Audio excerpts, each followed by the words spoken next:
अस्सलामुअलैकुम, good morning. आप देख रहे हैं नया दिन। मैं हूं आपके साथ मोहम्मद शोएब। मैं हूं महक असलम। हम जब नए दिन की बात करते हैं तो ये एक उम्मीद की किरण होता है, एक रोशन सुबह का पैगाम होता है कि नया दिन है, यानी कि कुछ नया हम करेंगे एक नए जज्बे के साथ। लेकिन ये जज्बा कश्मीरियों में हर सुबह उभरता है, एक नई उमंग, एक नई लहर आती है। मैं जो आज इस तरह के गेटअप में मौजूद हूँ, मैंने सोचा कि कश्मीर डे है, किसी ना किसी हद तक हम अपनी कश्मीरी बहनों, माँओं, बेटियों के साथ इस चीज़ के इजहार यकजहती करें कि हम उनके साथ मौजूद हैं, उनकी जिद्दोजहद के साथ मौजूद हैं। उन्होंने जो कुर्बानियाँ दी हैं, यकीनन अल्फाज में हम उनका अहाता नहीं कर सकते। बिल्कुल, और अल्लाह करे बहुत जल्द वो दिन आए कि उनका भी नया दिन हो, बहुत जल्द वो लम्हात आए जब वो भी सेलिब्रेट करें। अल्लाह करे वो दिन आए कि कश्मीरी माएँ, बहनें, बेटियां अपना हर दिन, अपना हर लम्हा एंजॉय करें, आज़ादी के साथ, आज़ादी की फ़ज़ा में सांस लें, क्योंकि हम एक आज़ाद मुल्क है और हमें इस चीज़ का बखूबी अंदाज़ा है कि आज़ादी कितनी बड़ी नेमत है। लेकिन कश्मीरी जो रोज़ मरते हैं, जो रोज़ जीते हैं, जिनके घरों से रोज़ाना की बुनियाद पर जनाजे उठते हैं, और कुछ माएँ तो ऐसी हैं जिन्हें ये भी नहीं पता कि उनके बच्चे, उनका बेटा, उनका बाप, उनका भाई जिंदा है या फिर कैद खानों में इंतकाल कर गए। और अब तो मेरा ख्याल है कि पूरी दुनिया को ये समझने में दिक्कत होनी नहीं चाहिए। ये समझना बड़ा आसान है कि कश्मीरी कैसी कैसी जिंदगी गुजार रहे हैं, क्योंकि पूरी दुनिया ने देखा है जब कर्फ्यू लगता है तो कैसे जीना पड़ता है। पूरी दुनिया ने देखा है जब लॉकडाउन होता है तो कैसे चीखें निकल जाती हैं। पूरी दुनिया को कोविड-19 ने ये बताया है कि ऐसा कोविड-19 कहीं और पर मौजूद है, ऐसा लॉकडाउन सालों से कहीं और मौजूद है। अगर हम सिर्फ जम्मू और कश्मीर की बात कर लें, वहाँ के कर्फ्यू की बात कर लें, 550 दिन, ज़रा सोचिए, एक साल भी नहीं, एक साल से भी ज़्यादा, 550 दिन। यहाँ 2 दिन का लॉकडाउन लगता है, हम तड़पना शुरू कर देते हैं। वहाँ 550 दिन का लॉकडाउन है, लेकिन किसी को ख्याल नहीं है, आलमी बिरादरी को भी ख्याल नहीं है उनका, जिनको ख्याल करना चाहिए उनको ख्याल नहीं है। और जो ये ढा रहा है जुल्म, उससे क्या गिला करें, उसको शायद करना ही ये आता है। यानी मोदी जी की हम अगर बात कर लें, बीजेपी सरकार की बात कर लें, हिंदुत्ववाद सोच की बात कर लें, तो ये है वो सोच, ये है वो पॉलिसी जिसकी वजह से आज कश्मीर लहू लहू है। ये है वो पॉलिसी जिसकी वजह से सिर्फ कश्मीर नहीं, भारत के और बहुत से इलाके ऐसे हैं जहां पर हम देखते हैं कि अब वैसा ही खून बह रहा है जैसा कश्मीर की वादियों में अरसा दराज से हो रहा है। अगर आज भी नहीं जागोगे तो कब जागोगे? कश्मीरियों का दुख आज भी नहीं समझोगे तो कब समझोगे? उन्हें मुसलमान नहीं समझते, ना समझो, इंसान तो समझ लो।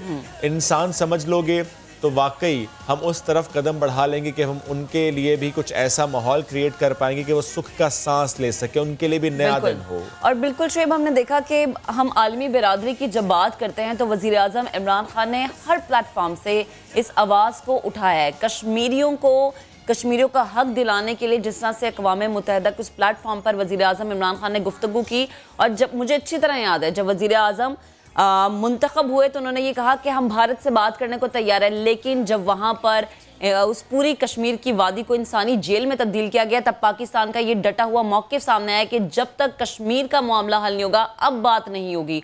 और इस चीज़ पर वज़ीर आज़म इमरान खान बारहा वाज़े कर चुके हैं कि कश्मीरियों की आज़ादी ही वो वाहिद रास्ता है। जब भारत से, जिसने कश्मीर को दुनिया की सबसे बड़ी जेल इस वक्त बना दिया हुआ है, हम तभी भारत से बात कर सकते हैं, तभी भारत को इस काबिल समझ सकते हैं। भारत नाम नहाद जमहूरियत, ये कैसा जमहूरी मुल्क है जिसने इतनी बड़ी वादी को इंसानी जेल में तब्दील कर दिया है। जब हम आलमी बिरादरी की बात करते हैं, जब हम उन बिरादरियों की बात करते हैं जो कि इंसानी हुकूक के दावों का बड़ा चर्चा करती हैं, तो हम ये सवाल उनसे करते हैं कि कश्मीरियों के हुकूक कहाँ पर है। और यही सवाल पीटीआई गवर्नमेंट में से मुझे लगता है हर एक वज़ीर ने उठाया होगा। वज़ीर आज़म इमरान खान ने जब इस चीज़ को उठाया, इस बात को उन्होंने एक बड़े प्लेटफॉर्म पर जाकर वाज़े किया, तो पूरी दुनिया को पता चल गया कि पाकिस्तान का डटा हुआ मौक़िफ़ क्या है। और पाकिस्तानी अब इस पर डट चुके हैं, क्योंकि जब हमने हाथों की जंजीर, और वो हर एक फ्राइडे वाली जो बात थी कि हमने हर सिग्नल पर हाथों की जंजीर बनी हुई देखी, हमने देखा कि लोग किस तरह से मुत्तहिद हुए हैं, तो पूरी दुनिया में पाकिस्तान मुझे लगता है कि वो वाहिद मुल्क है जो कश्मीरियों के लिए आवाज़ उठाता रहा है और आगे भी उठाता रहेगा। जाहिर है इमरान खान ने कहा था कि वो कश्मीर के सफ़ीर हैं, यहाँ हर पाकिस्तानी कश्मीर का सफ़ीर है, यहाँ हर पाकिस्तानी का दिल धड़कता है कश्मीरियों के दिल के साथ। हम कश्मीरियों को अपनी शहरक से भी करीब समझते हैं, कश्मीर हमारी शहरक है, कश्मीर वहाँ पे अमन हो इसके लिए हम अपनी जानों का नजराना पेश कर देंगे। हमारी अफवाज पाकिस्तान, हर पाकिस्तानी हर शहर में बसने वाला कश्मीरियों का दुख जानता है। उनका दुख क्या है ये हम सब जानते हैं। वहाँ की माएँ, बहनें, बेटियाँ जो उनके दिलों पे इस वक्त जुल्म, दिलों पे जो कहना चाहिए ना कि गुजर रहा है, जो अलमिया इस वक्त जिस अलमिया को वो झेल रहे हैं, हम उनको लफ्जों में बयान नहीं कर सकते। हम पहले भी कह रहे हैं कि उनका लफ्जों में आता मुमकिन नहीं है, क्योंकि जो वो महसूस कर रहे हैं, हम जैसा कि शुएब ने जिक्र किया कि जब हमने कोविड में लॉकडाउन देखा तो हमने देखा कि वो ज़िंदगी एक मफलूज ज़िंदगी थी, हम कुछ नहीं कर पा रहे थे। तो अंदाज़ा लगाएं 550 दिन दुनिया की सबसे बड़ी इंसानी जेल, पाबंदे सलासिल कश्मीरी इस वक्त हैं, तो वो 550 दिनों से कैसे अपनी ज़िंदगी गुजारेंगे। उनके जब बच्चे घर जाते हैं उन्हें खौफ होता है कि किसी जाली ऑपरेशन में, किसी जाली सर्च ऑपरेशन में उन्हें मार ना दिया जाए, कोई ड्रामा ना रचा दिया जाए जो कि भारत हमेशा से करता आ रहा है। उड़ी हमला हो जाए, पुलवामा का वाक़या हो जाए, भारत यही करता आ रहा है। फॉल्स फ्लैग ऑपरेशन भारत की जानिब से देखे गए हैं और दुनिया के हर प्लेटफॉर्म पे भारत को पाकिस्तान ने बेनकाब किया है और आगे भी करता रहेगा। जब भारत के सामने बात रखी जाती है तो हमेशा की तरह भारत क्या करता है, मुनकिर हो जाता है। लेकिन पाकिस्तान का एक बच्चा, पाकिस्तान की हर माँ, हर बहन, हर भाई, हर बेटा कश्मीरियों के हुकूक के लिए मरते दम तक आवाज़ उठाता रहेगा और इस चीज़ का अहद करेगा, इस चीज़ के बारे में बात करेगा कि जब तक कश्मीरियों को मुकम्मल तौर पर आज़ादी नहीं मिल जाती, कश्मीरियों की जिद्दोजहद आज़ादी में वो उनके हमरा है। और जब हम बात करें लॉकडाउन की तो लगता ये है कि भारत ने कोई रिकॉर्ड कायम कर दिया है। 550 दिन का लॉकडाउन कश्मीर में लगा के जिस तरीके का उन्होंने कहना चाहिए कि एक रिकॉर्ड बनाया है, तो उस पर अभी हम आगे चलकर बात करेंगे कि उस रिकॉर्ड से उनको तो कुछ ना मिला, लेकिन नुकसान किसका हुआ? नुकसान कश्मीर का हुआ, कश्मीर में बसने वाले कश्मीरियों का हुआ। नुकसान कितना हुआ इसकी बात भी हम आगे चलकर करेंगे। आज का दिन यौम यकजहती कश्मीर, समा टीवी भी इस सिलसिले में खुसूसी ट्रांसमिशन कर रहा है और हम जब बात कश्मीर की कर रहे हैं तो इसके साथ साथ हम ये बात भी कर लेते हैं कि पूरे भारत में इस वक्त क्या हो रहा है। हमने देखा कि एक तहरीक वहाँ पर है जो किसान चला रहे हैं और उस तहरीक में लगता यूँ है कि नई रूह फूंक दी गई है। हमने कल भी इसकी बात की थी कि जो वेस्ट के सेलिब्रिटीज़ हैं जब वो उसको सपोर्ट करते हैं तो ऐसे में चीखें निकलती हैं, मोदी की चीखें निकलती हैं। वहाँ मौजूद सेलिब्रिटीज़ की, अमरीकी गुलकारा रेहाना की एक ट्वीट ने किसानों की तहरीक में नई रूह फूंक दी और उसके बाद से कहा यह जा रहा है कि भारतीय सर्च कर रहे हैं कहीं रेहाना मुसलमान तो नहीं। यानी अगर किसी ने आवाज़ उठाई है किसानों के लिए तो सवाल ये वहाँ उठता है कि कहीं वो मुसलमान तो नहीं। यानी कोई अगर किसी को सपोर्ट करे, हक का साथ दे, तो उनका नज़रिया यही है कि अच्छा ये मुसलमान होगा तो ये साथ दे रहा है, ये मुसलमान तभी हमारे ख़िलाफ़ है। ना अपने मुसलमानों को जीने देते हैं, ना क्रिश्चियंस को जीने देते हैं, ना दलित्स को जीने देते हैं। वहाँ मौजूद तमाम माइनॉरिटीज़, उनके लिए ज़मीन तंग कर दी है उन्होंने, सिख बिरादरी के लिए ज़मीन तंग कर दी है उन्होंने। ऐसी पॉलिसीज़ लेकर आई हैं मोदी सरकार कि वहाँ पर बसने वाले तमाम इस वक्त जो शहरी हैं वो मुश्किल में हैं, स्पेशली माइनॉरिटीज़, सिख हों, मुसलमान हों, क्रिश्चियंस हों या इवन कुछ ऐसी ज़ात वहाँ पर मौजूद जो कि उस जुल्म का शिकार वहाँ पर है। एनीवेज, जब हम बात करते हैं वेस्ट सेलिब्रिटीज़ की तो एट द सेम टाइम अब हम भारतीय अदाकारों की बात कर लेते हैं। उनकी खामोशी पर अवाम उन्हें खरी खरी सुना रही। कुछ तो सेलिब्रिटीज़ बोल रहे हैं, लेकिन जो नहीं बोल रहे, जो मोदी जी की ज़बान नहीं बोल रहे, उन्हीं के पिट्ठू खरी खरी बातें सुना रहे हैं।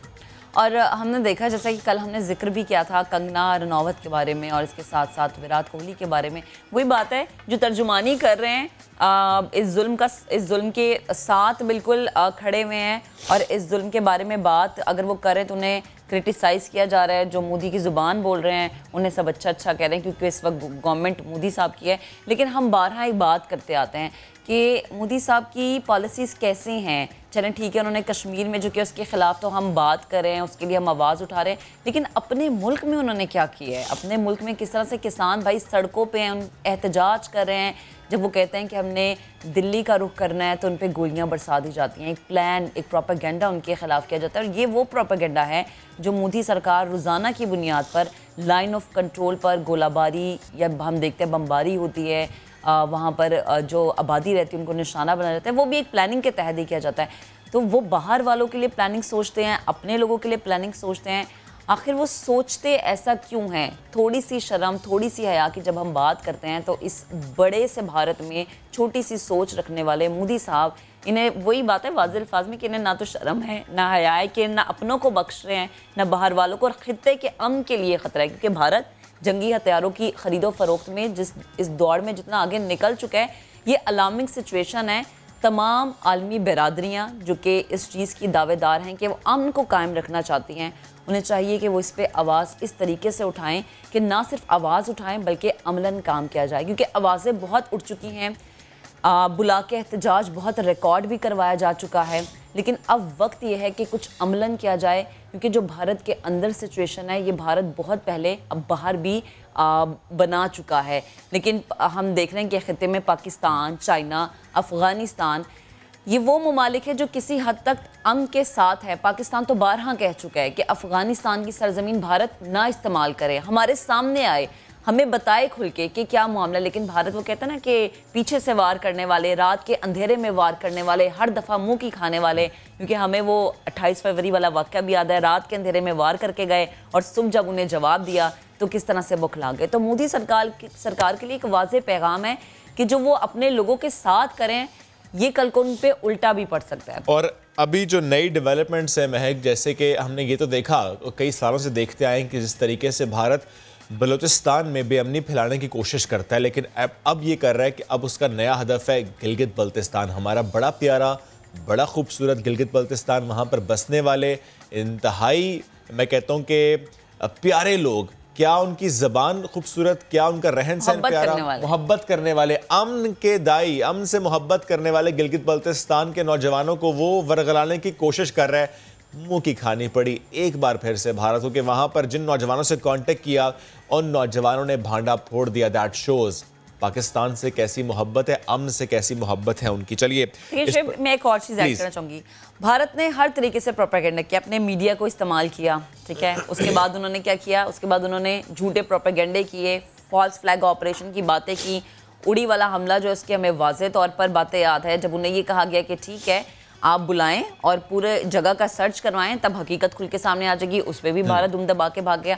हर चीज़ पे जब आप मुंह की खाते हैं तो क्या आपके अंदर इतनी शर्म भी बाकी नहीं है कि आप ये कह दें कि आप सुकून से टिक के बैठ जाएं और बाकियों को भी सुकून से रहने दें?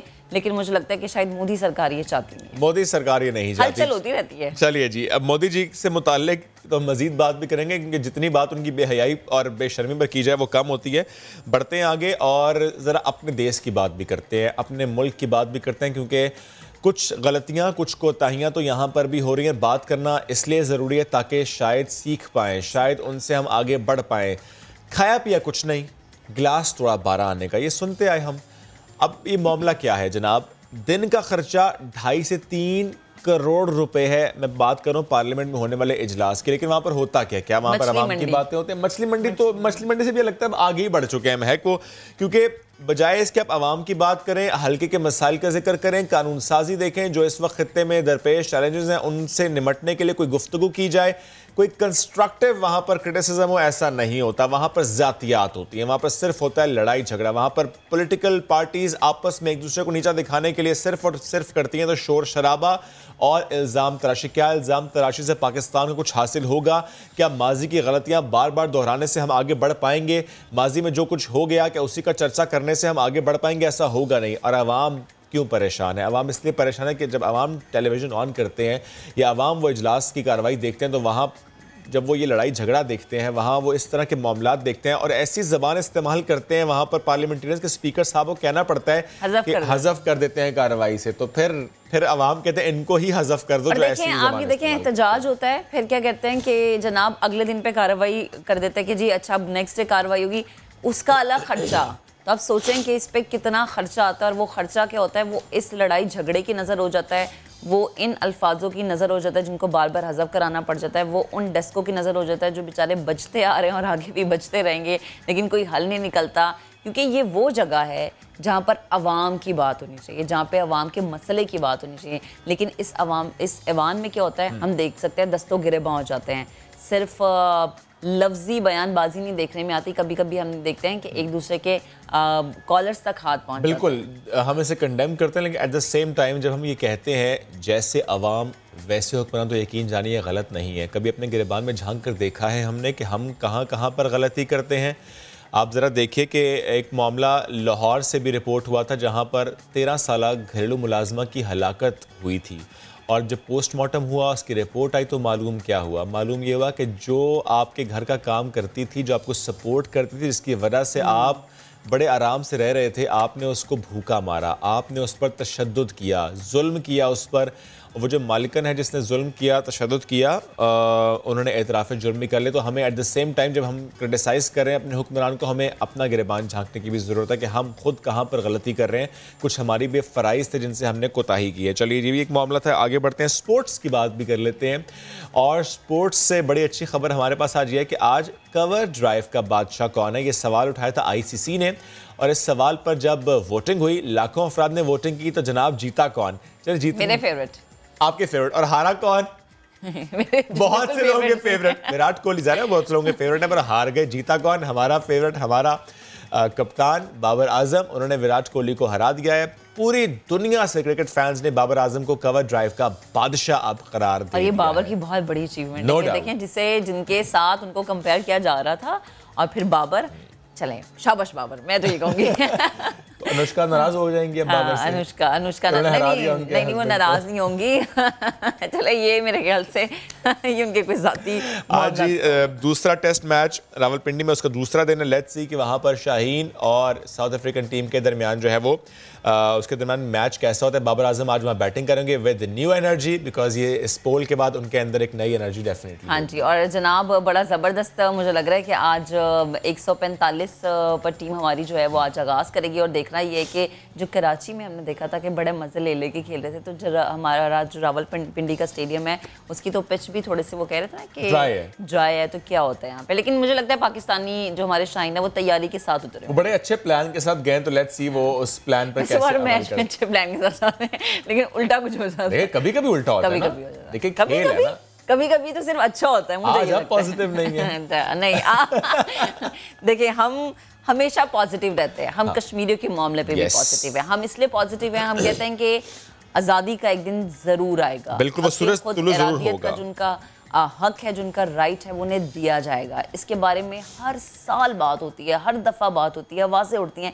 लेकिन अब वक्त है कि कुछ अमलन किया जाए। कश्मीरियों के साथ इज़हार यकजहती के लिए हर मामले पर पाकिस्तान खड़ा है। 1990 से ये दिन मुसलसल मनाया जा रहा है। इस दिन का बुनियादी मकसद जो है वो ये है कि कश्मीरियों को ये बावर कराया जाए कि वो अपनी जिद्दोजहद आज़ादी की तहरीक में, जैसे कि हमने पहले भी बात की है, कि अपने आप को तनहा ना समझे। वो तनहा नहीं है, पूरी पाकिस्तानी कौम उनके साथ है।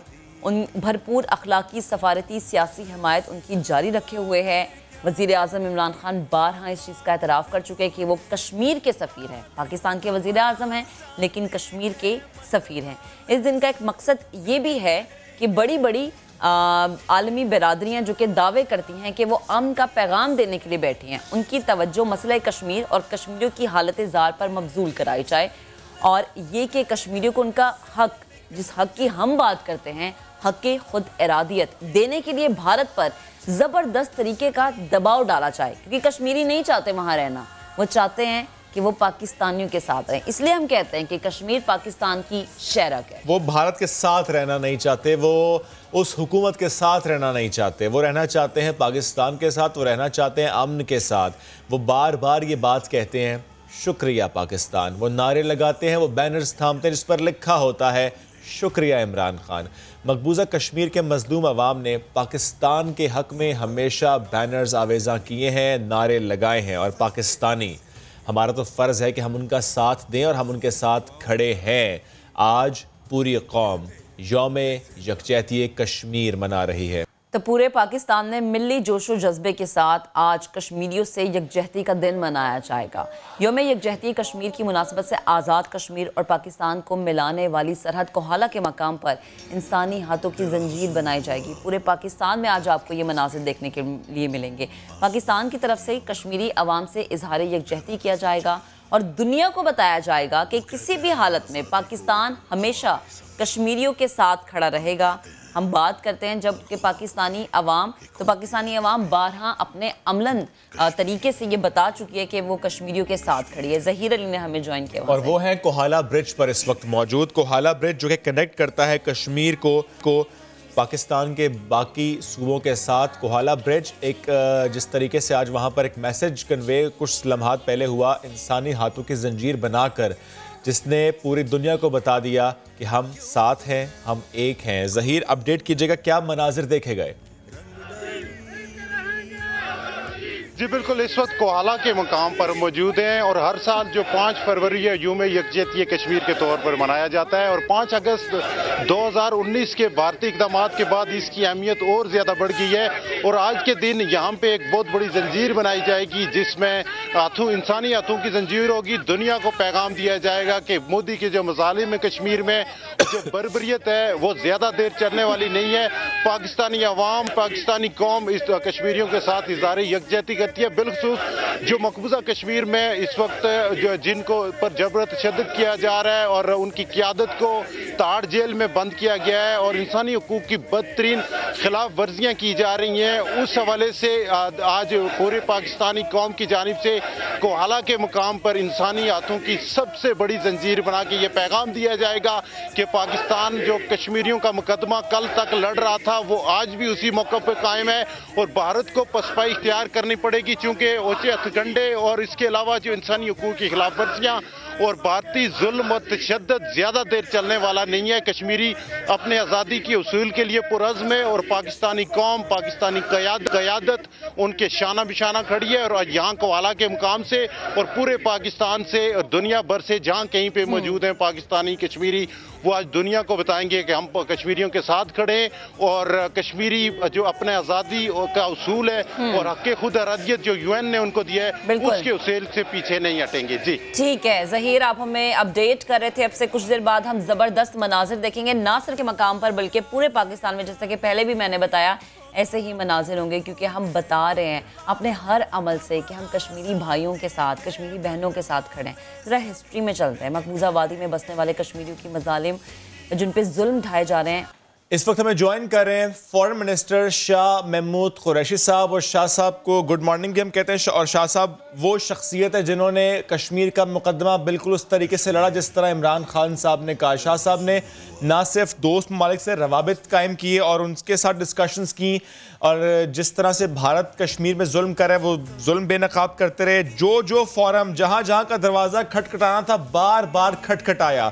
शाह साहब, ज़ाहिर है ये जिम्मेदारी थी आपकी, आपने वो जिम्मेदारी निभाई। मैं चाहता हूँ अहाता कीजिएगा इस पूरे 1 साल में पाकिस्तान ने, हमारी फॉरेन मिनिस्ट्री ने कश्मीर का मुकदमा कैसे लड़ा? मैं समझता हूँ कि हमारे जो अंदाज था, जो हमारी अप्रोच थी, उसमें किसी हद तक हमें कामयाबी की शुरुआत दिखाई दे रहे हैं। हिंदुस्तान दुनिया में बेनकाब हो रहा है। हिंदुस्तान की जो कश्मीर पॉलिसी है, आज वो हिंदुस्तान के अंदर से आवाजें उठनी शुरू हो गई हैं कि वो नाकाम हो चुकी है, उससे लोग मुतमईन नहीं है। कश्मीरियों ने, वो कश्मीरी जो माजी में दिल्ली सरकार के साथ ताउन किया करते थे, आज वो भी उससे लाताल्लुक हो गए हैं, उसे कबूल करने के लिए तैयार नहीं है। वो समझते हैं उनका तशख़्ख़ुस मिटा दिया गया है, वो समझते हैं कि उनके हकूक उनसे छीन दिए गए हैं, वो समझते हैं कि आज दुनिया ने एक झलक देखी है एक लॉकडाउन की, पर वो कह रहे हैं कि हमारी कैफियत तो देखो कि 18 माह से हम एक मिलिट्री सीज के अंदर रह रहे हैं, जो एक मुकम्मल लॉकडाउन है।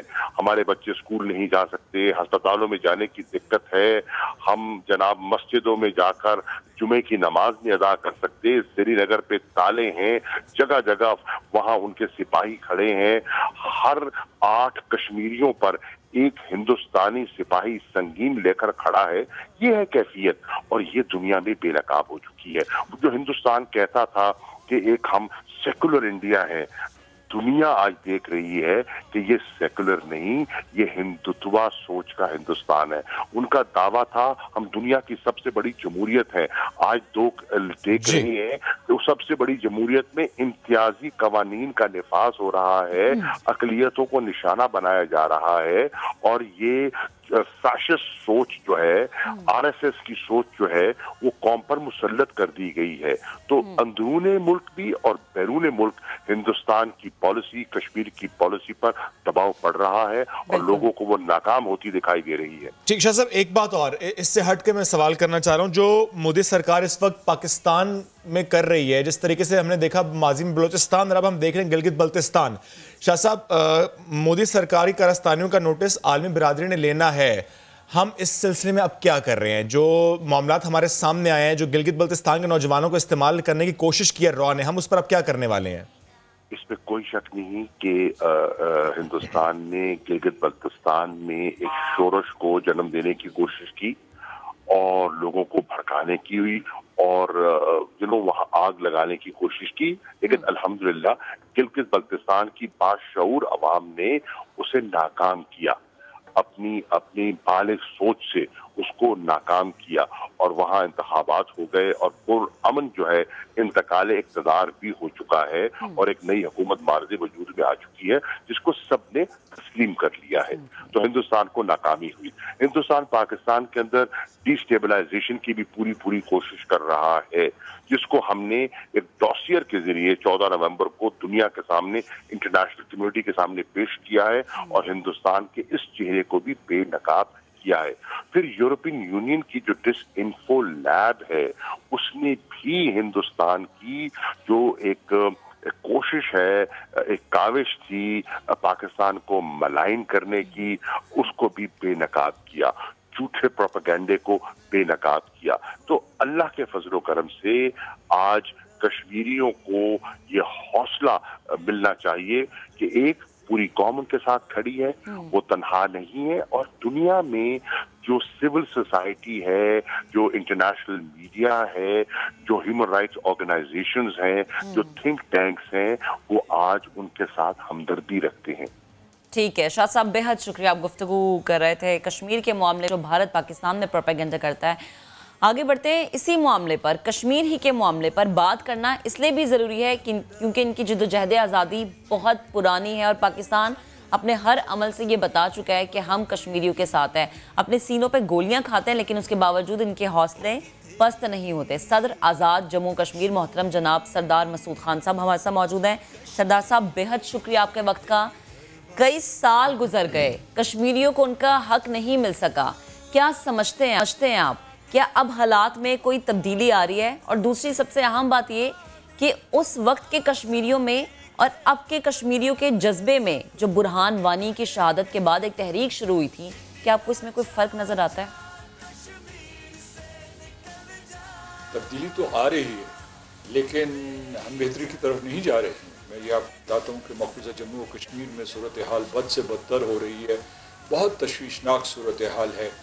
कुछ पेशरफ्त हुई है सफारती महाज के ऊपर, मिसाल के तौर पर जो 5 अगस्त 2019 को हिंदुस्तान ने गैर कानूनी इक़दाम किए तो उस वक्त जो है ज़राए इब्लाग़ थी या पार्लियामेंट्स थी दुनिया की, या थिंक टैंक्स थे, या सिविल सोसाइटी ऑर्गेनाइजेशंस थी, या जो हमारी जो डायस्पोरा कम्युनिटी है कश्मीरी और पाकिस्तानी बाहर हैं, उन्होंने कोशिश की। तो एक पूरी की पूरी जो सूरत हाल है, तमाम पाबंदियों के बावजूद मकबूजा कश्मीर में जो सूरत हाल है उसके बारे में दुनिया न सिर्फ आगाह हुई, उन्होंने हिंदुस्तान के इक़दाम की मसम्मत की, कश्मीरियों के हक़ के खुदरादियत, उनकी जो शख्सी आज़ादियाँ हैं और जो बुनियादी आज़ादियाँ हैं उनकी हिमायत की और दुनिया ने मुतालबा किया कि इन आज़ादियों को बहाल किया जाए क्योंकि इस वक्त कश्मीर मुहासरे में है। तो इस वक्त सूरत हाल ये है कि हिंदुस्तान का जुल्म और इस्तबदाद अपनी इंतहा को छू रहा है और 9 लाख फ़ौजी जो है वो कश्मीरियों को मार रहे हैं। जो कश्मीरी हैं बैनुल-अक़वामी सियासत की पेचीदगियों का शिकार हो गए हैं, जिसको जियो पॉलिटिक्स की कम्प्लेक्सिटीज़ का शिकार हो गए और उनकी कोई दाद रसी नहीं कर रहा। यानी ये है कि वहाँ जो है कोई, मेरा ख्याल है कि कोई 150 के करीब लड़के हैं जो कि मज़ाहमत करने की कोशिश कर रहे हैं, नौजवान लड़के जो है, और उनके पास भी असला नहीं, तरबियत भी नहीं है। बाकी वहाँ 9 लाख फौजी दंदनाते फिर रहे हैं, लोगों को घरों में कैद किया हुआ है और उनसे उनकी ज़मीन छीन रहे हैं, बाहर से लोगों को आबाद कर रहे हैं। तो सूरत हाल में तब्दीली तो आ रही है, लेकिन मुस्बत तब्दीली कम आ रही है, मनफी तब्दीली बहुत तेज़ी से आगे बढ़ रही है, और इस अमल को रोकना हमारे ऊपर फ़र्ज़ है। हमें अपनी जद्दोजहद को तेज़ करना चाहिए। अच्छा सर, ये बताइएगा कि जिस तरह से एथनिक क्लींजिंग का मंसूबा भारत ने बनाया, और अब हम देखते हैं कि गैर मकामी हिंदुओं को वहाँ पर डोमिसाइल दिया जा रहा है, मुख्तलिफ कॉलोनीज़ में उन्हें बसाया जा रहा है, यूँ लग रहा है जो कश्मीर की एक्चुअल पॉपुलेशन है उसको तब्दील किया जा रहा है। आप मुझे ये बताइए सर कि एक तो कितना तब्दील हो गया, इतलात क्या, दूसरा है क्या इस हरकत से और ऐसे हथकंडों से भारत अपने मकासद में कामयाब हो सकता है? उसकी इन हरकतों से जद्दोजहद आज़ादी को दबाया जा सकता है? देखिए, मैं ये कहूँगा कि ये जो हम इस्तिलाहात इस्तेमाल करते हैं, गैर मुकामी लोगों को आबाद किया जा रहा है, या जो ये आबादी के तनासुब में रद्दोबदल, ये पूरे जो वहाँ बहरान है उसकी सही तरीके से अक्कासी नहीं करती। ये जो गैर मकामी लोग हैं ये असल में हिंदू हैं, बिल्कुल, जिनको पूरे हिंदुस्तान से लाकर यहाँ आबाद किया जा रहा है। यानी जो कश्मीर से मुल्हिक इलाके हैं, दूर दराज के, मतलब महाराष्ट्र से और उसके राजस्थान से, फिर जो है आसाम से और बंगाल और बिहार से लोग लाके आबाद किए जा रहे हैं। और इसका एक बहुत ही घिनौना मकसद है। उनका ये मकसद ये है कि न सिर्फ आबादी को तब्दील किया जाए, बल्कि कश्मीरी कौम को, कश्मीरी मुसलमानों को ख़त्म कर दिया जाए, कत्लेआम से भी, और इस तरीके से जो बाहर की आबादी है, हिंदुओं की आबादी, उसको बढ़ाकर अब तक वो 20 लाख से ज़्यादा लोगों को आबाद कर चुके हैं पिछले 6 महीने में। ये रफ्तार अगर जारी रही और जारी है तो ये जो हिंदुस्तान के इंतहा पसंद कायदीन हैं, उनका ये इरादा है कि इस तादाद को बढ़ाकर 50-60 लाख कर देंगे अगले 2-3 साल में। तो कहने का मतलब ये है कि आपका दूसरा सवाल ये है कि इससे तहरीक आज़ादी कश्मीर को नुकसान पहुंच सकता है, तो पहुंचेगा। और ये है कि वो इसे अगर मुस्तक़िलन नहीं तो इससे जो है आने वाले सालों में दबा सकते हैं बुरे तरीके से, क्योंकि एक तरफ फ़ौज है, दूसरी तरफ ये लोग जो आ रहे हैं, ये हिंदू जो आ रहे हैं, इनमें बड़ी तादाद ऐसे लोगों की है जो राष्ट्रीय स्वयं सेवक संघ के एजेंट है, यानी उनके तरबियत याफ्ता जो है, जिनको नीम अस्करी तरबियत भी दी गई है, वो दहशतगर्दी के लिए भी यहाँ आ रहे हैं, कश्मीरियों को डराएंगे, धमकाएंगे, जैसा कि जम्मू में पहले शुरू हो गया है। मुसलमानों को कहा जा रहा है कि तुम ज़मीनें खाली करो, जो बकरवाल थे, गुज्जर थे, उनको अपनी जगह खाली करवाने पे मजबूर किया जा रहा है। अब वादी कश्मीर में भी वो यही खेल खेलना चाहते हैं। तो इसको हमारी तहरीक आज़ादी कश्मीर को कारी ज़र्ब लग रही है, और ये ज़र्ब जो है शदीद तर हो सकती है। हमें इस सिलसिले में किसी किस्म की कोई कंप्लेसेंसी नहीं होनी चाहिए। ठीक है सरदार साहब, एक और चीज़ पे ज़रा रहनुमाई फरमाएगा। जनीवा कन्वेंशन की जब बात होती है तो इंसानी हुकूक की सबसे बड़ी मिसाल या सबसे बड़े अलमबरदार हमारे जहन में आते हैं कि अच्छा इंसानी हुकूक के बारे में बात करने वाले, लेकिन उसकी मुख्तलिफ टेरिटरीज़ को रौंदा गया भारत में, और हमने देखा कि इस पर कोई सवाल नहीं पूछा, कोई जवाब नहीं तलब किया गया। इसका जिम्मेदार आप किसे समझते हैं? मैं समझता हूँ कि बैनुल-अक़वामी सियासत की वजह से जो इनकी अलायंसेस बनी हैं, मिसाल के तौर अमेरिका की और हिंदुस्तान की अलायंस है, या अमेरिका की देखा देखी जो है, जो दूसरे ममालिक हैं, जो मगरबी ममालिक हैं, वो भी भारत के तमाम जराइम की या तो पर्दापोशी कर रहे हैं या उनसे चश्मपोशी कर रहे हैं। तो ये बहुत बड़ा बहरान है। आपने सही कहा कि 4th जिनीवा कन्वेंशन जो है, एडिशनल प्रोटोकॉल 1 जो है, उसके अलावा ICC स्टैट्यूट और ट्रीटीज़ एंड कन्वेंशंस जो हैं, इनकी खिलाफ वर्जी हो रही है, और भारत जवाबदेह है। यानी अगर कोई दूसरा मुल्क होता, मुझे याद है कि अफ्रीका का कोई मुल्क होता, तो उनको कटहरे में ही खड़ा कर देते। या जो फ़र्ज़ कीजिए कि जो बल्कान में इन्होंने जो है बहुत से लोग, मिलोसेविच था, कारादेच था, इस किस्म के बहुत सारे लोग जो थे, जो जेनोसिडियर्स थे, जो कत्लेआम के लिए मुर्द इल्ज़ाम ठहराए गए, उसके बाद जो है और उन्हें करार वाकई सज़ा दी गई। तो कहने का मतलब यह है कि हिंदुस्तान की जो एक किस्म की माशी कशिश है जी, और दूसरे ये है कि जो मगरब को इन्होंने धोखा दिया हुआ है। ये बड़ा अच्छा जुमला आपने इस्तेमाल किया कि मगरिब को इन्होंने धोखा दिया है, लेकिन धोखे में कब तक ये रख पाएंगे? सर एक बात और बताइएगा, जब हम बात कर रहे हैं कि मुख्तलिफ ट्रीटीज़ एंड कन्वेंशन की धज्जियाँ इसने बिखेरी हैं, सर मुझे बताएं कि इंटरनेशनल कम्युनिटी का रोल, इस पर बड़े सवाल होते हैं, लेकिन अब हमें लगता ये है कि उसमें डिवीजन है। Do you agree with that कि जो इंटरनेशनल मीडिया है वो तो कश्मीरी पर्सपेक्टिव से खबर रिपोर्ट भी करता है, कश्मीरियों की बात भी करता है, लेकिन जब हम इंटरनेशनल फोरम्स की बात करते हैं, वो चाहे UN हो, सिक्योरिटी काउंसिल हो, सर वो मजम्मती बयान से आगे बढ़ नहीं पाते। इजलास बुला तो लेते हैं, लेकिन उसके बाद भारत को मुर्दे इल्ज़ाम ठहराना, उससे सवाल करना, सज़ा देना, यहाँ तक पहुँचते नहीं है। वो आपको गिला है सर इंटरनेशनल फोरम से? तालिबा करता हूँ और मैंने बारहा इनको जोड़ने की कोशिश की है, पाकिस्तान ने की है, पाकिस्तान की क़यादत ने की है, उसके बाद जो है आज़ाद कश्मीर की जो भी कायदीन हैं उनने इनके ज़मीर को झंझोड़ने की कोशिश की है। आप ये देखिए कि ज़राए इब्लाग़ आमा ने कश्मीरियों का साथ दिया और उसके बाद जो है जो टेलीविज़न नेटवर्क्स हैं, बिलखुसूस दुनिया के बड़े बड़े अखबारात हैं, उन्होंने दिया। मैंने जैसा कि जिक्र किया था, पार्लियामेंट्स ने हमारा साथ दिया, यूरोपियन पार्लियामेंट, US कांग्रेस, उसके बाद हाउस ऑफ कॉमन्स या House of Lords in the United Kingdom, या उसके अलावा जो है बहुत से मगरबी ममालिक की पार्लियामेंट्स, जनूब मशरक़ी एशिया में आसियान की पार्लियामेंट्स ने, बिलखुसूस मैं जिक्र करूँगा मलेशिया की पार्लियामेंट, उसमें फ्रेंड्स ऑफ कश्मीर हैं, 7 और मुल्कों में आसियान की जो हैं फ्रेंड्स ऑफ कश्मीर का एक ग्रुप बना है, तो उन्होंने हमारा साथ दिया है। लेकिन उन्होंने भी 2019 तक हमारा साथ दिया था, मेरा मतलब मैं ज़राए इब्लाग़ की बात कर रहा हूँ, और उनकी भी तवज्जो हट गई, दुनिया में दूसरे मसाइल उभरे। सर आपने कहा उनकी I am sorry to interrupt sir, आपने कहा उनकी तवज्जो हट गई, इसमें हम ये कह सकते हैं कि भारत ने तवज्जो हटाई है इस तरीके से, जिस तरह से वहां पर सिखों का इस्तेसाल कर रहा है, जिस तरह वहां पर और माइनॉरिटीज के साथ जुल्म कर रहा है भारत। सर आपको लगता है कि जो भारत अब कश्मीर के अलावा दीगर शहरों में, दीगर रियासतों में कर रहे हैं, उसकी वजह से थोड़ा सा ध्यान हटा है? लेकिन सर वही सवाल, जुल्म तो जुल्म है, बढ़ता है तो मिट जाता है।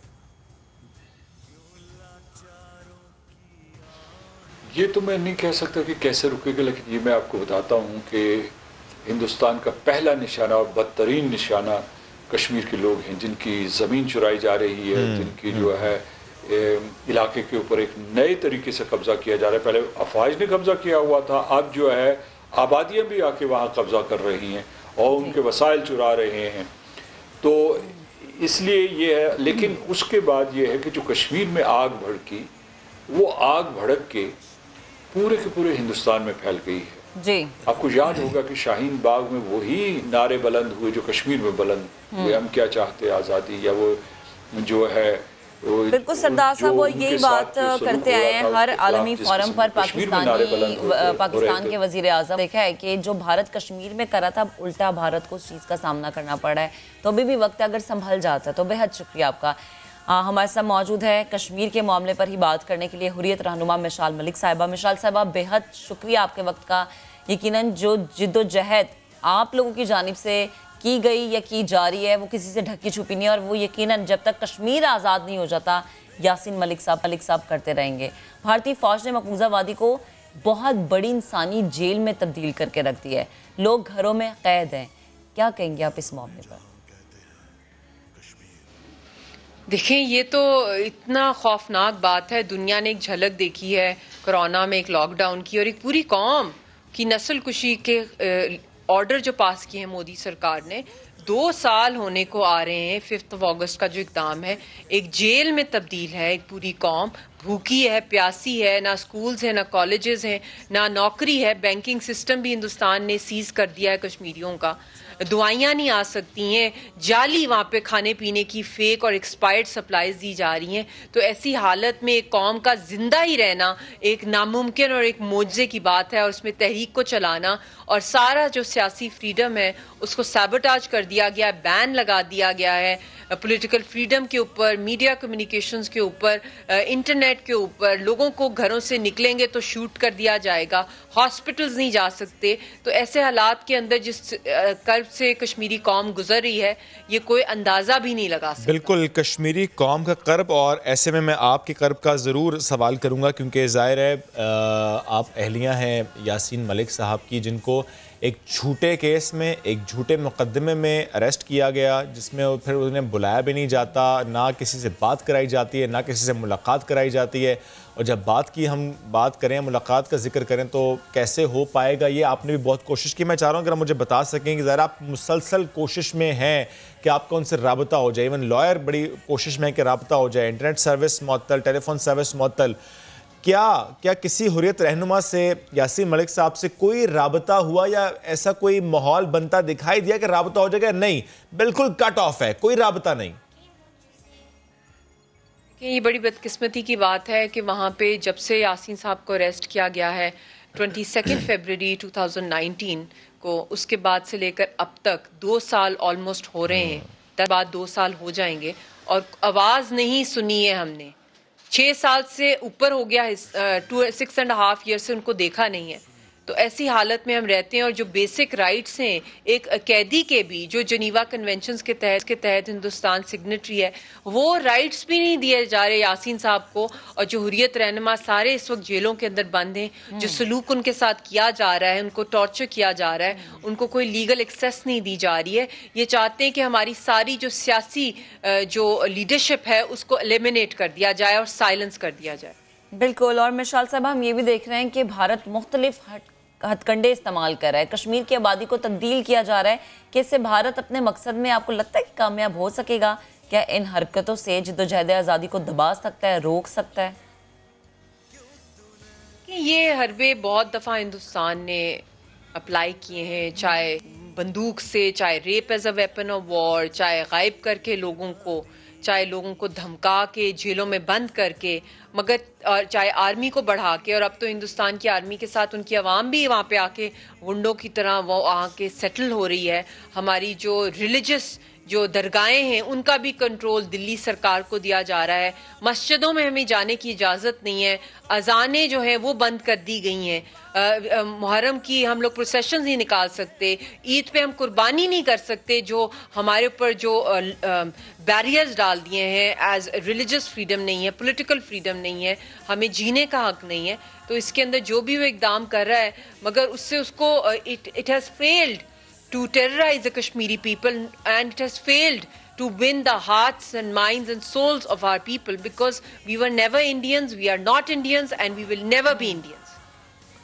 ठीक है मिशाल साहिबा, बेहद शुक्रिया, आप हमारे साथ मौजूद थी। और इंतहाई अहम मामला, इंतहाई पेचीदा मामला, इंतहाई नाजुक मामला भी है ये जिस पे आप गुफ्तगू करती। इसी मामले से मुतालिक और ख़बर यह है कि वक्त आ गया है कि मसला कश्मीर हल करके इंसानी अलमिये को ख़त्म किया जाए।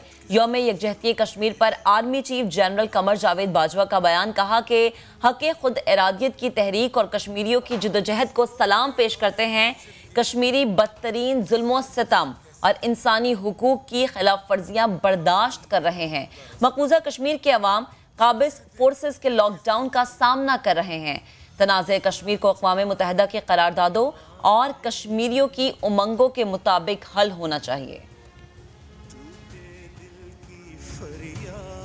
कश्मीर के लिए आवाज़ उठाने वालों की बात हम करेंगे, और एक ऐसी आवाज़ जिसने गीत के ज़रिए कश्मीर में होने वाले जुल्म उजागर किए, महा काज़मी, वो होंगी हमारी मेहमान। ब्रेक के बाद स्टे विद अस।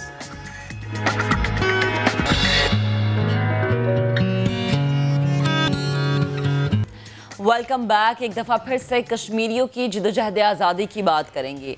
ये जद्दोजहद 1947 से पहले से भी जारी थी और इसके बाद भी मुसलसल जारी उसारी है। आज भी हम जो देखते हैं, जो हम बात करते हैं, जो वाक़यात आपके सामने रखते हैं, वो यकीनन इसी चीज़ की अक्कासी करते हैं कि ये जद्दोजहद उस वक्त तक जारी रहेगी जब तक कश्मीरियों को मुकम्मल तौर पर आज़ादी नहीं मिल जाती। इसमें तब्दीली आई 5 अगस्त 2019 के बाद। बुरहान वानी वाले वाक़े को आप ले लें, वो तहरीक जब शुरू हुई उसके 5 अगस्त 2019 के बाद जो भारत ने कानून बनाया, उसके बाद काफ़ी तब्दीली आ गई। भारत ने आईनी और कानूनी तौर पर कश्मीर की हैसियत तब्दील की। इस अमल के लिए पहले कश्मीर में मुकम्मल तौर पर कर्फ्यू को नाफिज किया गया और फिर क्या हुआ, फिर लॉकडाउन लगाया। अपने गैर कानूनी ज़ेर कब्ज़ा जम्मू मकबूजा कश्मीर में भारतीय फ़ौज ने मुहासरा किए रखा और मकबूजा कश्मीर में आबादी का तनासुब बदलने के लिए भारतीय अज़ाइम खुलकर सामने आ गए।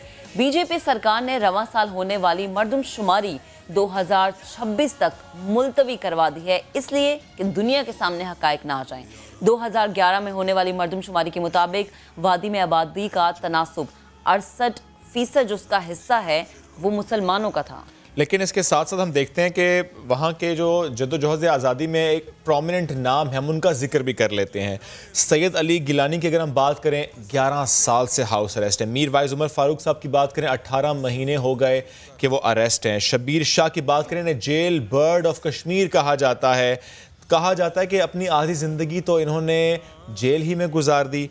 यासीन मलिक से मुतालिक हमने कुछ देर पहले जिक्र किया था कि जिस तरीके से उनको गिरफ़्तार किया गया उस मुकदमे में, उस केस में जो कि 30 साल पुराना है, और इस 30-31 सालों में किसी एक दफ़ा भी उन्हें बुलाया नहीं गया और उनसे पूछा नहीं गया, लेकिन अचानक से उनको नज़रबंद कर दिया गया। तो ऐसे बहुत से हीरोज़ हैं वहाँ के जो जद्दोजहद आज़ादी में अपना किरदार अदा कर रहे हैं। They are the prominent leaders of this thing. और हम जब बात करें कश्मीर की और एट द सेम टाइम जब हम बात करते हैं मोदी सरकार और पॉलिसीज़ की, तो वो जितनी मर्जी कोशिश कर ले कामयाब नहीं होगा। ये अमन का जो सूरज है ज़रूर तुलू होगा।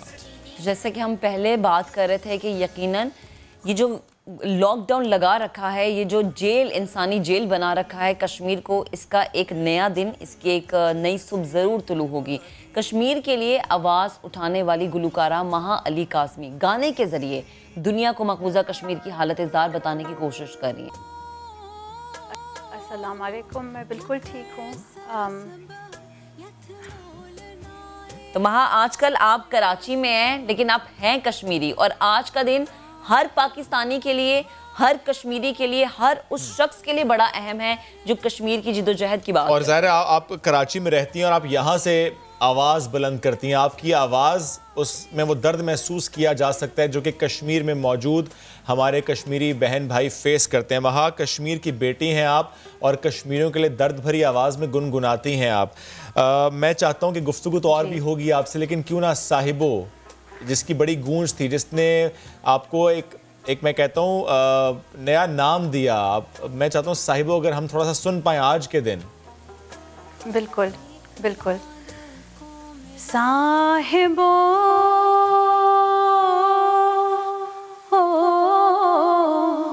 बहाचानी माए एमता पुखराए जाए करनस हो। साहिबो क्या कर सरस यथलोल नाए जाए करनस हो। साहिबो साहिबो हाँ जाए करनस हो।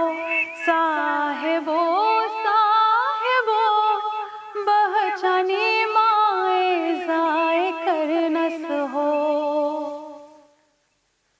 ज़बरदस्त। अच्छा महा, यकीनन जितने भी लोग इस वक्त सुन रहे हैं, आपको देख रहे हैं, मैं चाहती हूँ उनकी आसानी के लिए ज़रा आसान लफ्ज़ों में इसका मतलब भी हमें समझाएं। साहिबो कश्मीरी में एक एक्चुअली लव सॉन्ग है, मगर इसका मतलब ये है कि कोई कह रहा है कि मैं इतनी मोहब्बत करती हूँ किसी से कि उस जगह या उस इंसान के बग़ैर मेरी आइडेंटिटी नहीं है, मैं वेस्ट हो जाऊँगी। और ये मोहब्बत कश्मीर से इसका इजहार किया जा रहा है।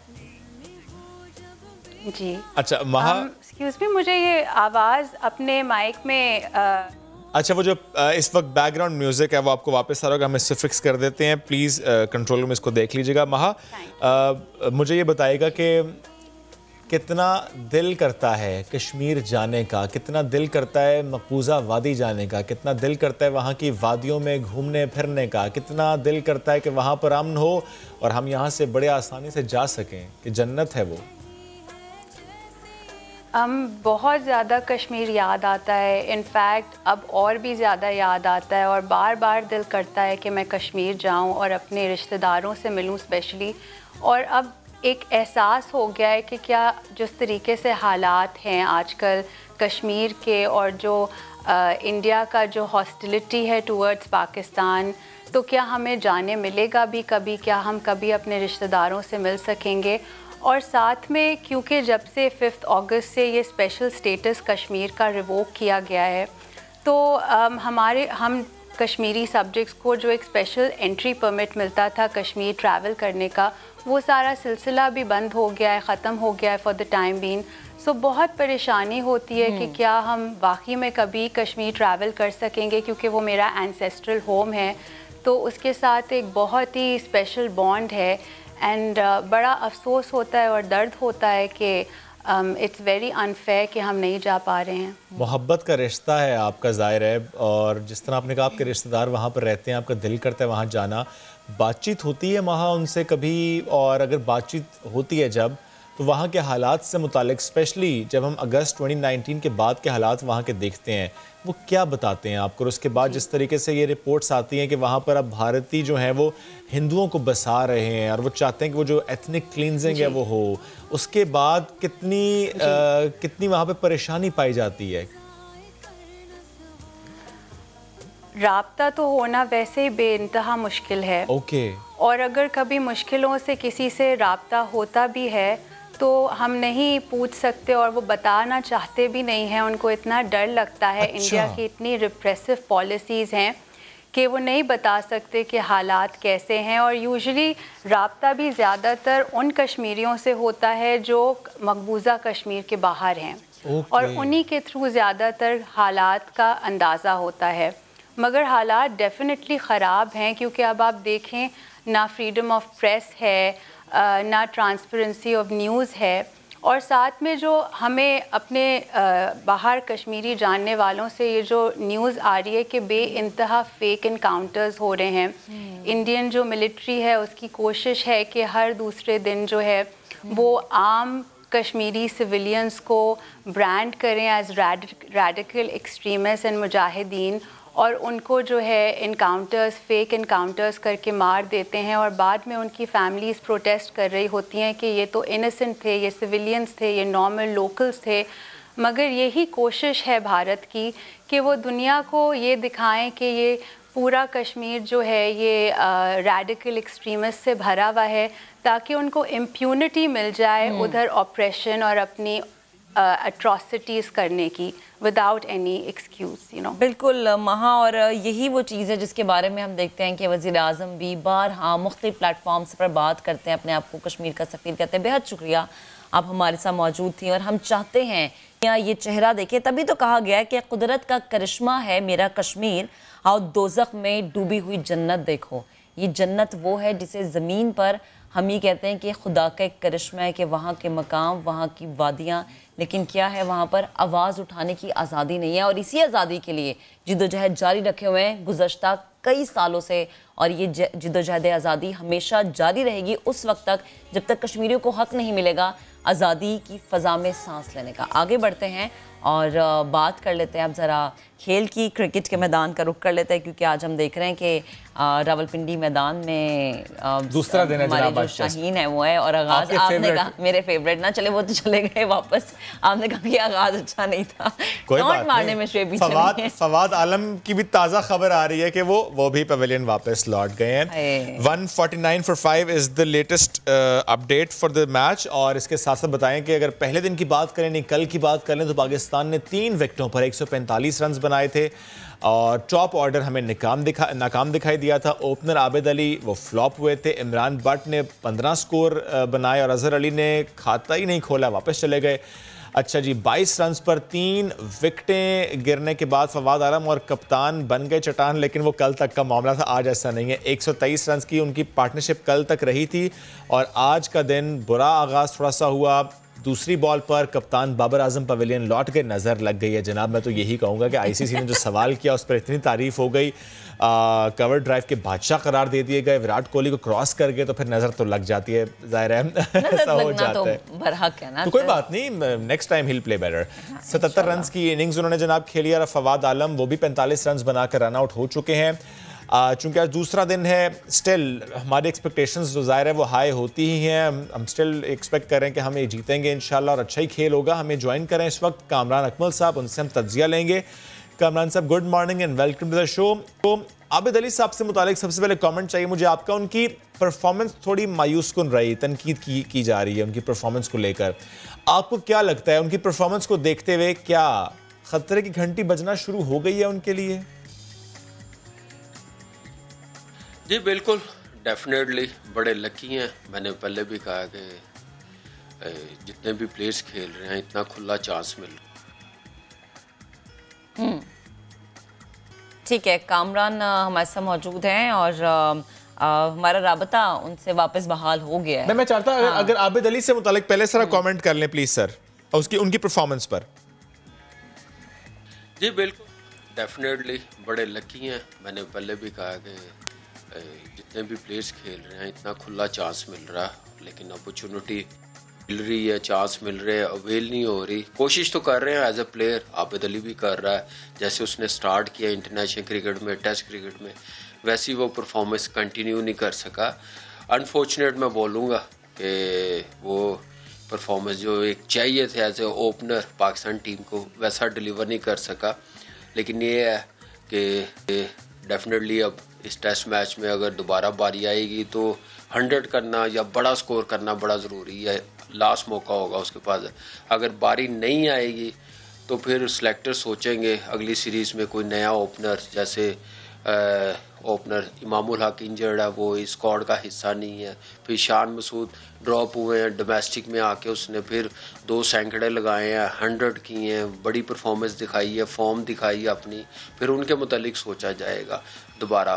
तो यही है, ख़तरा डेफिनेटली आबिद अली पे है और इस वक्त ज़रूरत है आबिद अली को परफॉर्म करना। टीम को डिमांड है परफॉर्म करना। टॉप ऑर्डर का काम है, सिर्फ आबिद अली का नहीं, जो टॉप 3 बैट्समैन ना उनका काम है परफॉर्मेंस करना। सिर्फ आबिद अली के लिए नहीं, इमरान भट्ट के लिए भी मेरे ख्याल से अपॉर्चुनिटी खुली मिली उसको। दोनों टेस्ट मैच मिले हैं, डेब्यू ठीक है, कराची में पहला खेला है, तो अगली इनिंग में ये दोनों रन्स करेंगे तो अगली सीरीज़ में ज़रूर खेलेंगे, नहीं तो फिर मुश्किल हो जाएगी इन दोनों के लिए। ठीक। अच्छा कामरान, ये भी बताएं, ओपनर्स की परफॉर्मेंस देकर 60 के औसत की होम कंडीशन में बैटिंग एवरेज वाले शान मसूद को बाहर रखना, क्या आपकी नज़र में ऐसा करना बनता था? देखिए, परफॉर्मेंस बेस मैंने कहा ना कि जिसकी परफॉर्मेंस है बड़े, जैसे आबिद अली की आपने बात की है कि अब उसको ख़तरा है अगली सीरीज़ के लिए। अगर अगली इनिंग्स में बारी आती है तो अगर बड़ा स्कोर करेगा तो ख़तरा टल जाएगा। लेकिन शान ड्रॉप हुआ है, उसकी परफॉर्मेंस आप देखें कि इंग्लैंड टूर पे पहले इनिंग में उसने 150 किया, उसके बाद उसने रन्स किए नहीं है, परफॉर्मेंस दी नहीं है, जिसकी वजह से ड्रॉप किया गया। तो अच्छा, प्लेयरों को परफॉर्मेंस बेस सेलेक्ट किया जा रहा है। वापस आया डोमेस्टिक में, उसने फॉर्म दिखाई है, एक प्रेशर दोबारा बनाया सिलेक्टरों पे, टीम मैनेजमेंट पे, कप्तान पे। तो अब लेट्स सी नेक्स्ट सीरीज़ आएगी तो कौन आता है कौन नहीं, लेकिन फ़िलहाल चांसेस हैं ये ओपनर हमारे पास अब यही हैं, शान है, इमामुल हक है। अब ये ट्राई आउट करेंगे दोबारा और इनमें से जो सेटल हो गया तो लंबा खेलेगा, जो सेटल नहीं हुआ तो प्रॉब्लम रहेगी पाकिस्तान टीम के लिए एज ओपनर। आपने कहा ऑप्शंस यही हैं, लेकिन contrary to that social media पर जिस तरह शोर मचता है और नए लड़कों को मौका देने की बात की जाती है, फिर उसके बाद हमें लगता है कि जब बहुत ज़्यादा शोर हो तो लगता है कि एहसास हुआ कुछ जो नए मुंतखब हुए थे उनको, वो कहते हैं कि ठीक है जी हम इनको खिलाएंगे, लेकिन ताबिश खान की अगर हम बात कर लें तो नहीं खिलाया गया, डेब्यू नहीं हुआ उनका। शाहीन और हसन की जगह ताबिश की बनती नहीं थी आपकी नज़र में? उनको मौका मिलना नहीं चाहिए था? देखिए, विनिंग कॉम्बिनेशन चेंज नहीं किया जाता। ओके। और ताबिश की जगह ज़रूर बनती थी। अगर आप पिछले टूर आप देखेंगे, पिछले 5-6 साल में जितने 22 टूर हुए हैं, इंग्लैंड के 2 टूर हुए हैं, न्यूजीलैंड के 2 हुए हैं, साउथ अफ्रीका का 1 हुआ है। अगर उस वक्त होता, वो उस टाइम यूटिलाइज कर लेते तो बहुत अच्छा होना था। अभी होम कंडीशन है, अभी अब्बास ने आपने देखा होगा कि इतनी बॉलिंग के लिए सूटेबल कंडीशन थी न्यूजीलैंड में, तो वहाँ पे वो डिलीवर नहीं कर सकता, उस पेस से वो आउट नहीं कर सका। तो यहाँ पे स्लो ट्रैक था, फास्ट बॉलर्स के लिए बड़ी टफ कंडीशन थी। लेट्स सी नेक्स्ट सीरीज़ जहाँ इंग्लैंड में होगी या साउथ अफ्रीका जाना, वहाँ पे टीम के साथ जाएगा तो ज़रूर मौका मिलेगा। लेकिन मेरे ख्याल से टीम मैनेजमेंट की समझदारी है कि ताबिश को नहीं खिलाया या हारिस रऊफ को नहीं खिलाया। इसी बॉलिंग यूनिट के साथ गए हैं शेन और हसन अली। हसन अली को भी ड्रॉप करना ज़्यादती है। 1.5 साल के बाद कमबैक किया उसने। एक मैच के बाद फिर हम लोग बातें करना शुरू कर दी कि उसको रेस्ट दे दे हसन अली को। भाई वो खेलेगा नहीं, रिदम में नहीं आएगा, फॉर्म नहीं दिखाएगा, परफॉर्मेंस नहीं दिखाएगा तो कैसे टीम में सेट होगा। तो मेरे ख्याल से पूरा चांस हसन अली को दिया 2 टेस्ट मैच और कर जाए अच्छा पाकिस्तान के लिए और ताबिश के लिए भी अच्छा है कि यहाँ पे नहीं खेला। आपने देखा होगा फास्ट बॉलर्स का बॉल नहीं पहुँच रहा और सही पेस के साथ जा नहीं रहा, तो अच्छा ताबिश के लिए जैसी उसकी पेस है। लेकिन यह है कि इन फ्यूचर आगे जो टूर्स होंगे स्विमिंग कंडीशन में तो वहाँ पे ज़रूर मौका मिलेगा उसको। ठीक है। अच्छा कामरान, हफीज़ और पीसीबी के मामला चल रहे हैं, क्या ये सब मामला रजामंदी से मीडिया पर लाए बगैर हल नहीं हो सकते थे? आपको लगता है कि ऐसा हो जाता तो ज़्यादा बेहतर होता? अगर एक सीनियर है तो उससे बात करना या कोई बीच का रास्ता निकाल लेना क्या ज़्यादा मुश्किल होता है किसी के लिए भी? देखिए मैं तो इस चीज़ पे मानता नहीं हूँ कि क्रिकेट से बड़ा कोई प्लेयर है। क्रिकेट पहले है, कंट्री की सर्विस पहले है।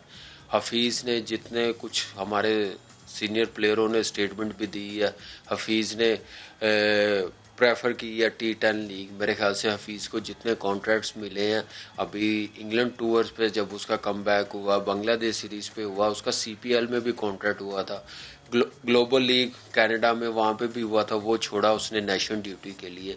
तो मेरे ख्याल से किसी प्लेयर्स को ऐसे कहना वो ठीक नहीं है। हमारा सीनियर प्लेयर है और NOC का जो मसला है, मेरे ख्याल से कोई अगर PCB NOC जब उन्होंने इकट्ठे होना था, प्लेयर्स ने बायो बबल में जाना था जिस डेट को, उस डेट तक आप NOC इशू करें।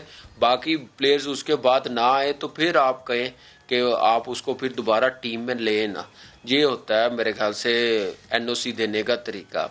ऐसे नहीं होता कि आप प्लेयर्स की मर्ज़ी से NOC दें। सबसे पहले पाकिस्तान की क्रिकेट टीम है, पाकिस्तान है, उसकी सर्विस है। हफीज़ मेरा नहीं ख्याल कि वो ऐसी बात करता कि मैंने T10 खेलनी है। वो हमेशा ऑलवेज हमने देखा जितने प्लेयर्स हैं जब वो खेल रहे होते हैं पाकिस्तान टीम के लिए नेशनल ड्यूटी के लिए, सारे कॉन्ट्रैक्ट कैंसिल कर देते हैं। वो NOC उतनी जारी कर दे जितना वो खेल सकता है। ऐसे मेरे ख्याल से ऐसी बातें इतनी मीडिया पे आई हैं कि हफीज़ ने T10 खेलने को प्रेफर दी है। मेरा नहीं ख्याल कि हफीज़ ऐसा कभी सोच सकता है कि अपनी नेशनल ड्यूटी छोड़ के और किसी लीग को इतनी अहमियत दे। क्या कामरान अकमल साहब बेहद शुक्रिया, साथ मौजूद थे आप। और मैच चूंकि बाकी है, सब ये मैच देखेंगे, लेकिन सेगमेंट हमारा जो अब हाजिर है वो है अनदेखा पाकिस्तान।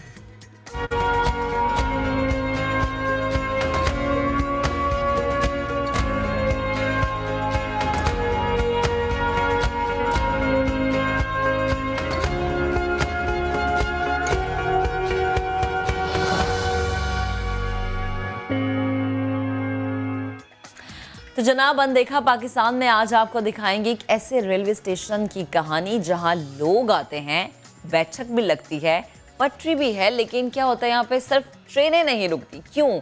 उमर आसिफ अपनी रिपोर्ट में आपको बताएंगे। अटक का मुनफरिद स्टेशन, जहां ट्रेनें नहीं चलती, सिर्फ दोस्तों की गपशप होती है। दोस्तों के साथ हम क्योंकि यहाँ पे जब भी आते हैं दोस्तों के साथ काफ़ी बैठते हैं, तो अपने दोस्तों के लिए मुझे एक बैठक भी चाहिए थी। उसको हमने ये सोचा कि उसको क्यों ना हम अपने रेलवे तर्ज पे बना लें। तो मैंने इन सब चीज़ों को जमा करके एक रेलवे स्टेशन यहाँ पे बनाया। उसका नाम हमने पिंड सुल्तानी रेलवे स्टेशन रखा। सॉफ्टवेयर इंजीनियर अतीकुर रहमान ने रेलवे स्टेशन की हूबहू नकल बना दी। गांव के लोगों ने मिलकर साथ दिया। अतीक भाई ने ये काम शुरू किया है तो हम भी उनके साथ तावन करते रहे हैं, जो हमसे हो सकता है हम करते रहे। अभी जब ये काम कंप्लीट हुआ है तो हम दोस्त तो अब हर वीकेंड पे अतीक भाई जब आते हैं तो हम हर वीकेंड पे बैठ के यहाँ पे बुक रीडिंग भी करते हैं और इसके अलावा गपशप भी करते हैं। 3 साल तक पैसे जोड़कर स्टेशन बनाया गया। पटड़ी के लिए कोहाट से पत्थर मंगवाए गए। जो पटड़ी है ये सीमेंट की हमने इस्तेमाल की है। इसमें पत्थर जो बड़े इस्तेमाल होते हैं रेलवे में, ये लोकल यहाँ पे नहीं मिलते, ये हमने कोहाट से मंगवाए हैं। स्टेशन मास्टर के कमरे से लेकर टिकट घर तक हर चीज पर बारीक बीनी से मेहनत की गई। इसके ऊपर हमने पुराने दरवाजे इस्तेमाल किए हैं, जो हमने पुराने कमरों में अपने घर से ही ये बल्कि दरवाज़ा हमने ला के यहाँ पे लगाया है। और इसकी खिड़कियों में आप देख सकते हैं कि सरिया लगा हुआ है, और ये सरिया भी पुराने तर्ज के रेलवे स्टेशन पे मौजूद है। नीचे से कतार के लिए हमने उस सरिया को काटा भी है, जहाँ पे टिकट लिया जाता है और दिया जाता है। और इसके अलावा हमने यहाँ पे टाइमिंग लिखी है ट्रेन की कि वो अटक से लेकर जंड तक किस टाइम पे पहुँचते हैं, पिंड सुल्तानी वो ट्रेन किस टाइम पे पहुँचेगी।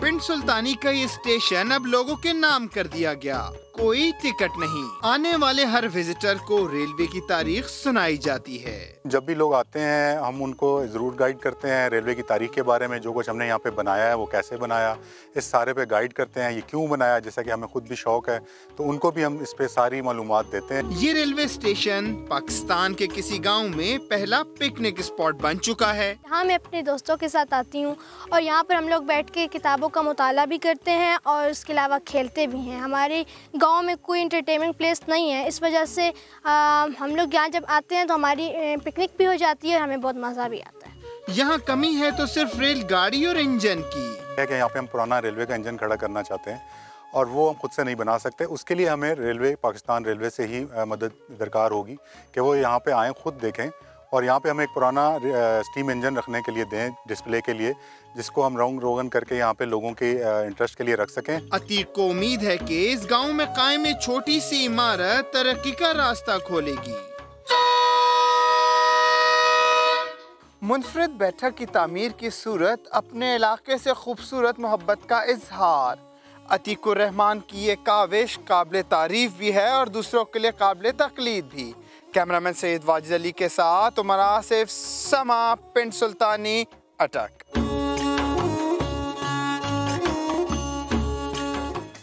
दोस्त हो तो ऐसा, दोस्तों के लिए बैठक कितनी शानदार उन्होंने बनाई और हमने आपको दिखाई अनदेखा पाकिस्तान में। दोस्ती की मज़ीद बात करते हैं, महंगाई का ये दौर है, ऐसे में एक ऐसा दोस्त है जो महंगे और ताज़ा फल खिलाता है बिल्कुल मुफ्त, लेकिन आपको ये दोस्त ढूंढना पड़ेगा, बड़ी मुश्किल से मिलता है। कौन है ये दोस्त, कहाँ पर मिलता है, आपको मिलवाएंगे हमारे नुमाइंदे साद साबरी। भाई अमरूद कैसे दिया? 200 रुपए किलो। 200 रुपए किलो? अगर मैं आपसे कहूं कि ये अमरूद आज से महज चंद सालों पहले मैं सस्ता ही नहीं बल्कि बिल्कुल मुफ्त खाया करता था, तो क्या आप यकीन करेंगे?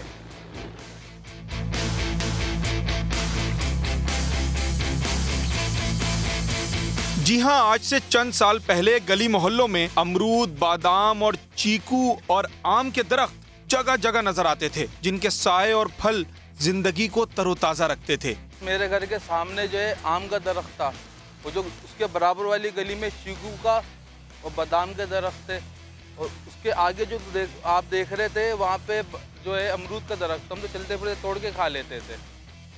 मगर आज ये फलदार दरख्त कहीं दिखाई नहीं देते।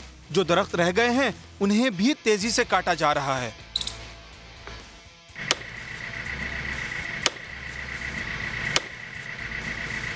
आखिर ये दरख्त खत्म क्यों होते जा रहे हैं? क्या शजरकारी करना वाकई इतना मुश्किल काम है या फिर वजह कुछ? प्लांटेशन तो क्या, जो लोगों ने घर बनाए हुए हैं उस घर के एक्सपेंशन के लिए उन्होंने घर को बड़ा किया और सोने पे सुहागा। जब ये रेजिडेंशियल प्रॉपर्टीज पे बिल्डर्स ने उनको अच्छे पैसे दे के, मुंह मांगे पैसे दे के खरीदा और हाई राइज बिल्डिंग्स बनाई। मगर आज भी कुछ लोग इस अजीम नेमत की कदर करते हैं, जिसका इन्हें भरपूर फायदा भी होता है। ज़रा सी तवज्जो की ज़रूरत होती है। मैंने भी इतना कोई ज़्यादा मेहनत नहीं की, बस बीज लगा दी। और ये पपीता तो ऐसा है कि 2 से 3 महीने में ये शुरू हो जाता है इसमें फ्रूट आना। बाकी और ये है शरीफा, जामुन, इनके भी बस लगा दिए थे, दिन में एक आध बार पानी दे देते हैं, थोड़ा सा ख्याल कर लेते हैं, बस कोई इतना मुश्किल काम नहीं है। दरख्त लगाना जहाँ बहुत से फवाइद का जरिया है, वहीं बाइसे सवाब भी है। धूप में ठंडी छांव देता है तो खाने को ताजे और मीठे फल। दरख्त लगाइए अपने लिए और अपने आने वाली नस्लों के लिए। हमारी जरा सी देखभाल हमें इस अजीम नेमत की महरूमी से बचा सकती है। कैमरामैन इमरान शाहिद के साथ साद साबरी, समा, कराची। तो जनाब साद ने तो हमारी मुलाकात करवा दी, मैं भी एक ऐसे शख्स से मुलाकात करवाती हूँ, वो ये है क्योंकि मेरे घर बहुत फल बेचते हैं। शुक्रिया ट्रेव आपका, ऑलवेज वेलकम। चलिए आगे बढ़ जाएं। आगे बढ़ जाते हैं। अच्छा, हम दुनिया के कानून की तो बड़ी बात करते हैं, लेकिन दुनिया में ही एक और दुनिया है जहां का कानून बिल्कुल अलग है, और इसे कहते हैं जनाब जेल की दुनिया। कि हम कश्मीरियों के साथ है और इस रैली की क़यादत कर रहे हैं वज़ीर ख़ारिजा शाह महमूद कुरैशी साहब। जैसा कि शाह साहब अब से कुछ देर पहले हमारे साथ भी मौजूद थे, गुफ्तगू कर रहे थे, और उन्होंने यही कहा कि वज़ीर आज़म भी ये बात बारहा करते आए हैं कि वो कश्मीर के सफ़ीर हैं और हर मामले पर, हर फोरम पर मसला कश्मीर को उजागर करेंगे ताकि दुनिया को पता चल सके कि पाकिस्तान, पाकिस्तानी अवाम कश्मीरी भाइयों के साथ हमा वक्त उनकी जिद्दोजहद के साथ हर लम्हा खड़ी है, खड़ी रहने के लिए तैयार है, और हाथों की जंजीर बना के इस चीज़ को एक अमली और वाज़े मिसाल भी दी जाती है। आगे बढ़ते हैं। पंजाब में ख़वातीन को हरासा करने के वाक़यात रोकने के लिए एक एप्लीकेशन तो मुतारिफ़ कराई गई, लेकिन आगाही ना होने की वजह से इस ऐप का इस्तेमाल बहुत कम है। जो ख़वातीन इस ऐप के बारे में जानती हैं वो भी इसे इस्तेमाल करना नहीं जानती। दूसरी जानिब सेफ सिटी अथॉरिटी ने कहा है कि रोज़ाना उन्हें सैकड़ों कॉल्स और हज़ारों मैसेजेस मौसूल हो रहे हैं। विमेन सेफ्टी ऐप को इस्तेमाल करना वक्त की ज़रूरत है, मगर इससे कबल आगाही देना इससे भी ज़्यादा ज़रूरी है। इसी पर हम मज़ीद बात करेंगे कि आगाही में फ़ुक़दान क्यों है और इस पर काम क्यों नहीं किया गया। DIG ऑपरेशन सुहेल सुखेरा साहब ने हमें ज्वाइन किया। Sir, good morning and welcome to the show. Sir, no doubt ये एप्लीकेशन बहुत अच्छी है, वक्त की ज़रूरत है, लेकिन जिस तरीके से एक्सपेक्ट किया जा रहा था कि इसका इस्तेमाल होगा, सर वो हुआ नहीं। सर, कहाँ गलती हुई, कहाँ पर कोताही हुई कि ख़वातीन तक हम सही तरह मैसेज कन्वे नहीं कर पाए, आगाही में हम लोग उस तरीके से काम नहीं कर पाए?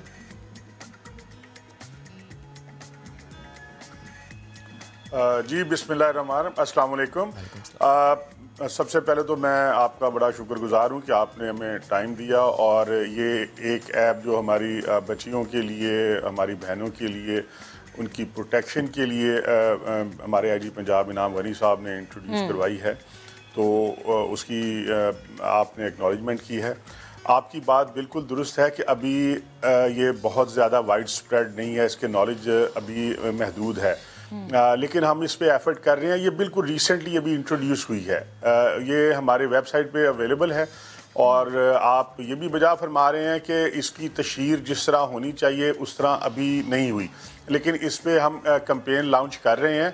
ये हम लोग एक सेमिनार भी कंडक्ट कर रहे हैं 10 से 12 तक, और उसमें जो हमारे ओपिनियन मेकर्स हैं वो भी तशरीफ़ ला रहे हैं। सिविल सोसाइटी के जो हैं प्रोमिनेंट लोग वो भी तशरीफ़ ला रहे हैं जी। तो उसको हम इंशाल्लाह वाइड स्प्रेड इसको करेंगे। जो वेबसाइट पे हमने एक छोटा सा ऐड इसका बनाया था, just to educate our ladies, तो उसकी अल्हम्दुलिल्लाह तकरीबन 12 लाख व्यूज़ थे और 6000 से ज़्यादा रीट्वीट हुए हैं। हमारे फेसबुक पे भी हमने उसको अपलोड किया है, लेकिन आप बजा फरमा रहे हैं कि इसकी तशहीर उस तरह से अभी तक नहीं हुई। ये इंशाल्लाह आप देखेंगे इन नेक्स्ट वीक और सो, ये हम तमाम चैनल्स पे थ्रू इंफॉर्मेशन डिपार्टमेंट और अपने एफर्ट से इसको बिल्कुल आप बजा फरमा रहे हैं कि इसको हम इंशाल्लाह तमाम ग्रास रूट तक और तमाम फीमेल जो हमारे बच्चियां हैं उन तक कोशिश करेंगे कि पहुंचे, एटलीस्ट मोबाइल कंपनियों के ज़रिए भी। तो ये इंशाल्लाह इसमें एफर्ट होगी जी इंशाल्लाह। और सुखेरा साहब, हमने इस पे प्रोग्राम भी किया था आगाही देने के लिए, ये हमारी तरफ से एक स्टेप था। अच्छा, मुझे बताएं कि रिस्पांस टाइम क्या इस पे रहता है कि अगर कोई खातून, फॉर एग्जांपल, अगर मुझे कहीं पे कोई मसला है पंजाब में किसी भी जगह पर और मैं इस ऐप को यूज़ कर रही हूँ, तो कितना वक्त दरकार होगा कि मेरा मसला हल हो जाए, मेरी मदद को लोग पहुँच जाएँ? मैम एक्चुअली तो इट रियली डिपेंड्स कि आप किस जगह से कॉल कर रही हैं, लेकिन जो हमारा एक एवरेज रिस्पांस टाइम है 15 का या जो इमरजेंसी हेल्प का है जी, वो जो आपके सिटीज़ हैं, मेट्रोपॉलिटन सिटीज़ हैं, वहाँ पे 2.5 से 3 मिनट से 5 से 6 मिनट तक है। सर, कथा कलामी की माजरत हैं जहाँ पर सर कथा कलामी की माजरत सर, अगर आप क्लियर कर पाए इसको। आपने कहा कि अगर कॉल करें, सर वो मामला क्या है? एक क्लिक करना होगा उस एप्लीकेशन पर जाके या कि कॉल करनी होगी? बिकॉज अगर कॉल करनी होगी तो सर समटाइम्स तो खातून को वक्त भी नहीं मिलता कि वो कॉल कर सके। वो क्लिक कर ले, ये भी बहुत बड़ी बात है अगर वो मुश्किल में फंसी है तो। नहीं, आप नहीं, मैं इसको थोड़ा सा क्लियर कर दूं। मैं अर्ज कर रहा था कि अगर 15 पे कॉल होती है तो रिस्पांस टाइम हमारा ये होता है, लेकिन इस एप्लीकेशन में आपको बिल्कुल कॉल करने की जरूरत नहीं है।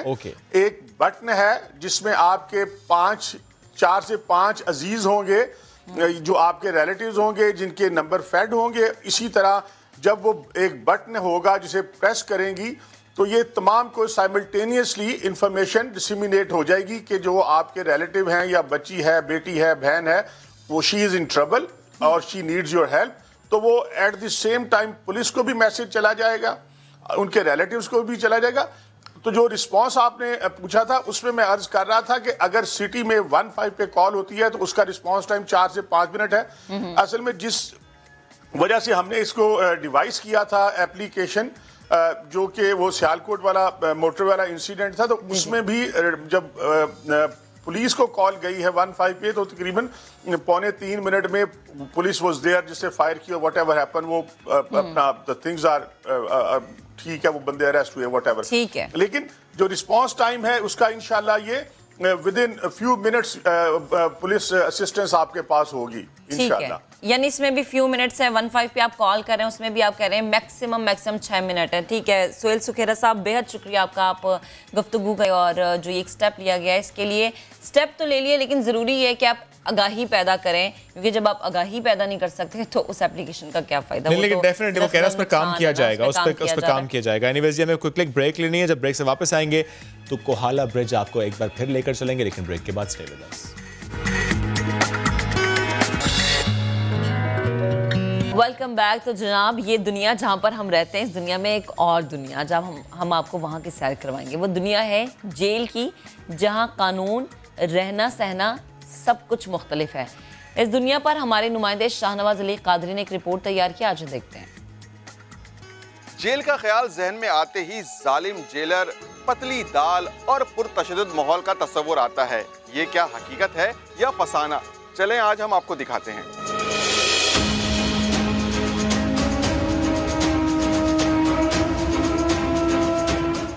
बुजुर्ग कहते हैं कि बुरे दोस्तों की सोहबत से बचो। ये बात 17 साल आज़ां की वालदा ने भी समझाई थी, लेकिन आज़ां को इस बात का एहसास जेल में आकर हुआ। पिकनिक पर गए थे ऐसे ही घूमने के लिए ना, ठीक है, आपस में दोस्तों में मजाक में लड़ाई होगी। लड़ाई होने के बाद उसने पत्थर मारा, उसको ज़्यादा चोट लगी, खून निकलने के बाद वो मर गया। घर वालों को कॉल की थी, कॉल करके बुलाया, उन्होंने मेरे को ही उठवा दिया, बोलते तुम साथ थे इनके, इस वजह से बस वे जेल में आ गए। हमारे घर वाले सही बोलते थे, वो बुरे दोस्तों के साथ नहीं बैठो, ये वो, इस वजह बस अभी इंशाल्लाह बस कुछ ही होगा। आज़ां की तरह 135 नौउम्र कैदी सेंट्रल जेल में कायम यूथफुल ऑफेंडर्स ट्रेनिंग स्कूल में मौजूद हैं, जो कत्ल, स्ट्रीट क्राइम के इल्जाम में लाए गए हैं। दुनिया में एक और दुनिया आबाद है, वो है जेल की दुनिया।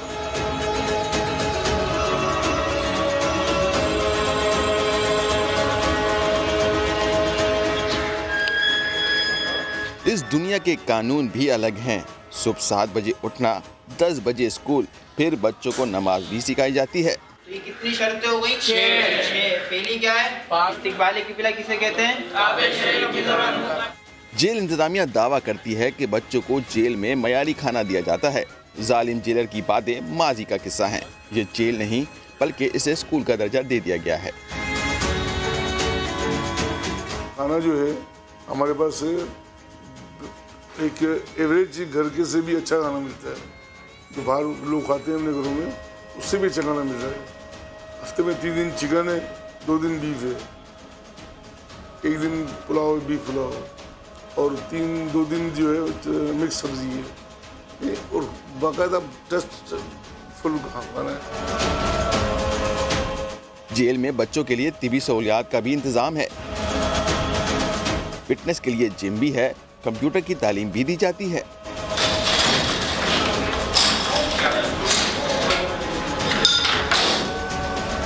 जेल में एक गेमिंग जोन भी है, जहां बच्चे पढ़ाई से फारिग होने के बाद एंजॉय कर सकते हैं।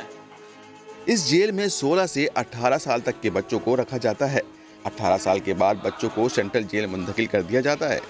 पिंजरा चाहे सोने का हो या लोहे का, चाहे कितनी सहूलियात हो, आज़ादी सल्ब होने से बड़ी कोई सज़ा नहीं।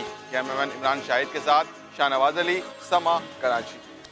चलें जी आगे बढ़ते हैं और मैं शुएब से सवाल करती हूँ, आप टिकटॉक यूज़ करते हैं? बिल्कुल भी नहीं। अच्छा, एक बड़ी मशहूर सी बिल्ली है, हाँ, टिकटॉकर है वो बिल्ली। अब ये आप अंदाज लगाएं, आप क्यों नहीं करते, अब आपको करना चाहिए।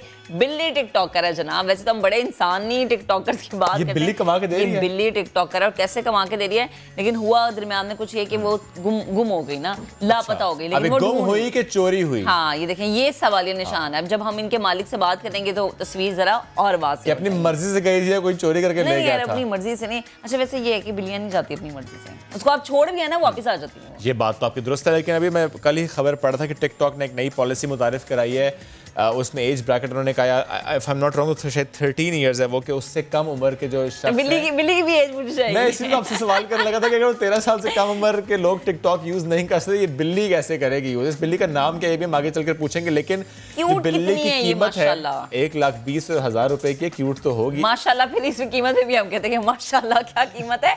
और बिल्ली माशाल्लाह कितनी प्यारी है। पेशावर की टिकटॉकर बिल्ली पुलिस ने ढूंढ ली है। बिल्ली 10 दिन पहले चोरी हुई थी। ये होती है मिसाली पुलिस जी। देखिए, बिल्ली ढूंढ ली, बिल्ली तक ढूंढ के लाते हैं वो लोग, बिल्ली तक ढूंढ के लाते हैं। मिसाली पुलिस है जनाब। टिकटॉक पर धूम मचाने वाली रशियन बिल्ली को पुलिस ने बाजियाब करवा लिया। यानी बाजियाब करा लिए, चोरी हुई थी। बाजियाब कराने का मकसद तो यह है कि चोरी हुई थी, इसका मतलब बाजियाब करा लिया गया। अच्छा, अब हम सवाल यह है कि ये बिल्ली जो टिकटॉक पर इतनी मशहूर है और उसके बाद जितने दिन ये गायब रही है, जिसमें वक्त लगा ढूंढने में, तो उनके मालिक पर क्या बीती? मोहम्मद हारून इनका नाम है, इनके मालिक का। उनसे हम बात करेंगे। इन्होंने हमें ज्वाइन किया है। हारून साहब गुड मॉर्निंग, कैसे हैं आप? शुक्र कलम अल्लाह का, आप कैसे हो? अल्हम्दुलिल्लाह। और मुझे पता है आप आज बहुत खुश हैं, ज़ाहिर है। वो जितना आपकी मोहब्बत है ना इस बिल्ली से, और वो 10 दिन जब आपके पास नहीं थी तो बड़े आप दुखी रहे होंगे। पहले तो मुझे बताएं कि जब मालूम हुआ कि बिल्ली चोरी हो गई है, उसके बाद आपने क्या क्या किया और 10 दिन कैसे गुजारे? जी बिल्कुल ऐसा ही है कि सिर्फ मैं ही नहीं, सारे घर वाले बहुत ज़्यादा परेशान थे। अच्छा। और मेरा एक छोटा भाई जिसने इसको छोटा पाला हुआ है, और वो ये है कि बेचारा दिन रात रोता भी था और ठीक से खाना भी नहीं खाता था। तो जिसकी वजह से सारे घर वाले काफ़ी परेशान थे। यहाँ तक कि अब्बू को भी परेशानी थी कि अब जैसे भी करना है, लेकिन इस बिल्ली को ढूंढना है। अच्छा, मैं ये सोच रहा महक के शायद इनके पास सिर्फ एक ही बिल्ली थी, लेकिन अभी हारून हम देख रहे हैं कि आपके बैकग्राउंड में और बहुत सारी बिल्ली हैं। ये आपके बिल्कुल बैग पे बिल्ली चुपके से बैठी हुई यूं करके ना, तो ये भी टिकटॉक पे बड़ी मशहूर है। ये सिर्फ एक ही बिल्ली है जिसको आपने मशहूर किया हुआ है? जी नहीं, असल में जितने भी लोग आते हैं या टिकटॉकर्स हैं हमारे पेशावर के, तो अक्सर आते हैं, इसके साथ वीडियोस बनाते हैं, या मेरे भाई के जो दोस्त हैं तो इसी के साथ वीडियो बनाते हैं। खासियत क्या है इसके साथ ही? क्यों? ये थोड़ी इस तरह है कि ये फ्रेंडली है। और दूसरी बात ये है कि जो कार्टून कैरेक्टर है डोरेमोन, तो इसका फेस बिल्कुल उसकी तरह है, डोरेमोन की तरह। जरा दिखाएं ना हमें, प्लीज आप चेहरा कैमरे की तरफ करें। ये इस बिल्ली का जरा चेहरा में प्लीज जरा दिखाएं ना। ओके, अच्छा, बड़े मजे से आपकी गोद में बैठी है, क्योंकि ज़ाहिर है उसने मिस किया आपको। वाओ, सो क्यूट, माशाल्लाह जी, जबरदस्त। इसे देख के ना दिल कर रहा है कि बंदे के माऊ माऊ माऊ। अब दिल कर सेल्फी ले इसके साथ जाके। अच्छा, वाकई डोरेमोन की तरह, वेरी क्यूट। अच्छा, लाइट परेशान हो रही है। नहीं, वो ज़ाहिर लाइट को देख के परेशान हो रही है। बिल्कुल। तो ये बच्चों में इस वजह से फेमस है कि ये डोरेमोन, इसका फेस सेम टू सेम उस तरह आ रहा है। बिल्कुल ऐसा ही है। और दूसरी बात है, कैट्स मेरे पास और भी ज्यादा है, तकरीबन मेरे पास कुल मिला के 18 कैट्स हैं। उसमें इसके कितने बहन भाई हैं? इसके तो बच्चे हैं, लेकिन बहन भाई इसके नहीं है। अच्छा, इसके 4 बच्चे हैं अभी। अच्छा, और वो इसके बच्चे भी ऐसे ही हैं, डोरेमोन की तरह ही हैं। जी बस इसकी तरह ही है। हाँ, माशाल्लाह, वाओ, लाइक मदर। 2 बच्चे जो है ना, इसके जो बच्चे हैं कुछ अब्बू पे गए, और 2 बच्चे इसके अम्मी पे गए। बड़ा सलूक इत्तेफाक है जी। अच्छा, मुझे ये बताएं कि ये मालूम हुआ चोरी किसने की थी? ये मालूम हो गया? ये तो दुकानदार ने नहीं बताया, और उन्होंने दुकानदार को पकड़ा था। फिर उस पर मेरा जितना ख्याल है दफ़ा 411 भी वो किया था कि उसके एक्ट के। और दुकानदार ने बताया कि हम तो कोई बिल्ली वगैरह लेके आता है तो हम उससे ख़रीद लेते हैं, लेकिन ठीक है, नहीं, वो चोरी हुई और वहाँ जाके उसने बेच दी। ये हुआ। मेरे ख्याल से 2 दिन उसको रिमांड में तफ्तीश में रखा था। और जब आपके पास बिल्ली वापस है 10 दिन के बाद, तो जरा आपसे बड़ी इसकी उनसीयत है, तो इसने फिर क्या जेस्चर क्या था इसका? आपको आवाज आ रही है? लाइन ड्रॉप हो गया, लेकिन हम उनसे गुफ्तगू कर रहे थे। उन्होंने कहा कि 10 दिन बाद बिल्ली उनको मिली और वो जिस शख्स ने चोरी की थी वो एक दुकान पर जाके बेच आया था, फिर दुकानदार से जाकर बिल्ली मिली।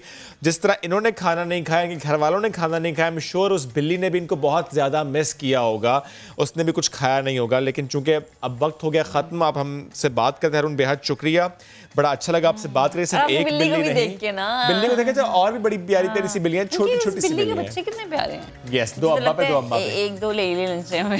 चलिए पेशावर चलते हैं, वहां से एक बिल्ली लेके आते हैं आपके लिए। चलिए जी, वक्त हो गया खत्म, आपसे मुलाकात करेंगे हम अब मंडे को इंशाल्लाह। तो अपना भी बहुत सा ख्याल रखिए, आप भी अपना बहुत सा ख्याल रखेंगे। महक जा रही है छुट्टियों में, अब छुट्टियों नहीं, मैं मंडे को लाहौर से ज्वाइन, लाहौर से हमें बता नहीं लगा था कि मंडे से महक हमें लाहौर से ज्वाइन करेंगी। तो लाहौर का मौसम कैसा है, लाहौर का माहौल कैसा है, हमें महक नेक्स्ट वीक बताएंगे। तो अपना बहुत सा ख्याल रखिए, आप भी बहुत ख्याल रखिए। अल्लाह हाफिज।